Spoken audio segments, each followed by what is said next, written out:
Hello সবাইকে, good morning. কেমন আছেন সবাই? আশা করি সবাই ভালো আছেন, আমিও ভালো আছি। চলে আসলাম মনি ব্লগ পেজ থেকে। আমিও আপনাদের নোয়াখালী দিদি, সিলেটের বদি, আমি আপনাদের সবার দিদি।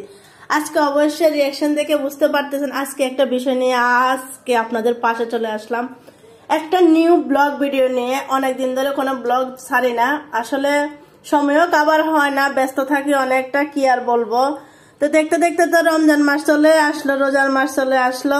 তারপরও সবাইকে বলবো বাজি পোড়া জিনিসটা খুবই কম খাওয়ার চেষ্টা করবেন, কারণ জানেন তো আমরা হেলদি মানুষ, আমাদের জন্য বাজি পোড়া জিনিসটা খুবই খুবই খুবই খারাপ জিনিস। তো যাই হোক, গতকালকে আমার একাদশী ছিল। তো একাদশীতে অনেকে আবার প্রশ্ন করে একাদশীর দিন কি খান আপনারা? একাদশীর দিন ফল খায়, দুধ খায়, আর কিছু খাওয়া পড়ে না। তো অনেকে আবার প্রশ্ন করে যে আপনারা নিরামিষ বলতে কি বুঝান? নিরামিষ বলতে যেটা বুঝায়, অনেকে বলে মাছ মাংস না, মাছ মাংস না। নিরামিষ বলতে এই যে দেখেন, এখানে হচ্ছে গাজর আর আলু, এটা বুনা খিচুড়ির মাঝে দিব। বুনা খিচুড়ির আইটেম তো মনে করেন এ হচ্ছে মুগ ডাল, এই যে দেখতেছেন মুগ ডাল, আর এখানে হচ্ছে, সরি আমার কথার মাঝে গাছ কাটছে, এখানে হচ্ছে চিনির গুঁড়া চাল, এই যে দেখতেছেন এটা হচ্ছে চিনির গুঁড়া চাল। বুনা খিচুড়ি হবে আর চিনির গুঁড়া চাল হবে না, তা তো হবে না। এই যে দেখতেছেন চিনির গুঁড়া চাল, আর এখানে মুগ ডাল, ডাল দিয়ে মুগ ডাল দিয়ে আর চাল দিয়ে আমি করবো একটা বুনা খিচুড়ি। তার জন্য কি লাগবে জানেন?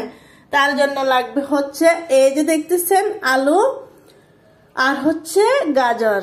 গাজর বুনা খিচুড়ির মাঝে আলু দিলে কম্বিনেশনটা খুবই ভালো হয়। আর এখানে যে দেখতেছেন বাইরে আসে মূলা, আমরা কিন্তু মাঘ মাসের মূলা খাই না, অনেকে খায় কিন্তু আমরা খাই না। তো এই যে দেখতেছেন মূলা, গাজর আর আলু, এই তিন জিনিস ভাজি করবো। কিন্তু সরি, এক ছেলের মা যার একটা সন্তান, তারা আবার কিন্তু তিনটা বাজে খাইতে পারে না, তিন রকমের বাজে খাইতে পারে না। তার জন্য কিছু আমি ফুলকপিও দিয়ে দিয়েছি, এই যে দেখতেছেন কিছু ফুলকপি দিয়ে দিয়েছি। তো যাই হোক, এটা করব ভাজি আর এটা দিব বুনা খিচুড়ির মাঝে। আর সাথে নিয়েছি বেগুন ভাজি, এগুলো আবার গতকালকে কিন্তু কেটে রেখেছি রাত্রের বেলা। আর এই যে দেখতেছেন এই যে ডাটাগুলা কে কে পছন্দ করেন একটু বলবেন। ডাটাগুলো আমার কাছে ভীষণ ভালো লাগে, কপির ডাটাগুলো আমি একটুকু ফালাই না, কারণ আমার কাছে কেন জানি খাওয়ার সময় ভালো লাগে। তো যাই হোক, এই যে দেখতেছেন সিম, এটা কিন্তু টুকের বাজারের সিম, একদম টাটকা সিম, বুঝছেন? তো যে জায়গায় সিম ছিল 20 টাকা 30 টাকা করে, এই জায়গায় করে এখন বর্তমানে 40 টাকা করে কালকে নিয়ে আসলাম সিম।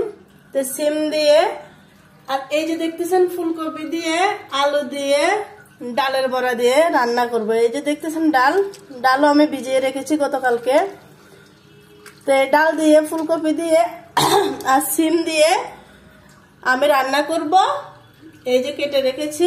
আর এটা হবে ভাজি, ফার্স্ট মিশালে মানে 3 মিশালে ভাজি। আর এই যে দেখতেছেন এটা হচ্ছে টমেটো, এটা দিয়ে চাটনি হবে। আর এটা হবে বেগুন ভাজি। তো যাই হোক, এটার মাঝে কিন্তু কোনো রকমের পেঁয়াজ ইউজ করা হবে না, রসুন পেঁয়াজ কিছুই লাগবে না। তো এই যে দেখতেছেন সাথে লাগবে জিরা, শুধু লাগবে কি জিরা, আর সাথে লাগবে আদা। এটার উপরে নিরামিষ রান্না হবে, আর এর বেশি কিছু লাগবে না। অবশ্যই পাটার মাঝে পেটে কিন্তু রান্না করবে। এই যে দেখতেছেন পাটা, শিল পাটার মাঝে পেটে রান্না করব। অবশ্যই বাটা তরকারি মানে বাটা মশলার তরকারি হেভি মজা লাগে, কার কাছে কেমন লাগে জানি না। তো যাই হোক, অবশেষে রান্না করতে আসছি, দেখি এখন কলে পানিও নেই, এখন বসাই দিয়েছি ডেক, আস্তে আস্তে করে পানি পড়তেছে, কারণ অনেক সকালবেলা তো সবাই এখন ঘুমাচ্ছে। তো যাই হোক, ফুলকপি দিয়ে আলু দিয়ে সিম দিয়ে ডাল বড়া দিয়ে রান্না করবো নিরামিষ। আর এটা হচ্ছে পাঁচমিশালি ভাজি, এটা হচ্ছে পুনা খিচুড়ির জন্য, এটা হবে টক, আর এটা হচ্ছে বেগুন ভাজি। আর এখানে তো আছে সাথে চাল আর আছে মুগ ডাল, ডাল আর চালের কম্বিনেশন। পাতলা খিচুড়িও করা যায়, বুনা খিচুড়িও করা যায়, যেটা মন চায় সেটাই করা যায়। যাই হোক, অবশেষে এই যে রান্না বান্নার আয়োজন চলতেছে। ও আরেকটা কথা আপনাদেরকে বলি, দেখেন আমরা চুলাটা গতকালকে কি সুন্দর করে মুচ্ছা মানে পরিষ্কার করে একদম মোছামুছি করে ধুয়ে ফাঁকলা একবারে পরিষ্কার। কারণ কি কারণে জানেন? আগামীকালকে আমাদের শিবরাত্রি, যার কারণে আজকে আমরা নিরামিষ খাবো, সংযম করব। তো যার কারণে সবকিছু পরিষ্কার করে একদম নিউ করে রেখেছি। এখন রান্নাটা আস্তে আস্তে করে ফেলবো। রান্নাটা দেখাইতে গেলে আপনাদেরকে অনেকটা সময় লাগবে, তা আমি ক্যামেরার পিছনে আসি তাই দেখাইলাম না। অনেক সকাল সকাল দেখছেন, বাইরে এখনো সূর্যও উঠে নাই ভালো করে, সূর্য এখনো ওঠে না, সূর্য মামা ঘুমিয়ে আছে। তো যাই হোক, আমার আয়োজনটা কেমন হয়েছে সবাই বলবেন, আর বেশি বেশি করে নিরামিষ খাবেন, ভাজা পোড়া কম খাবেন। ধন্যবাদ সবাইকে, টাটা, বাই বাই।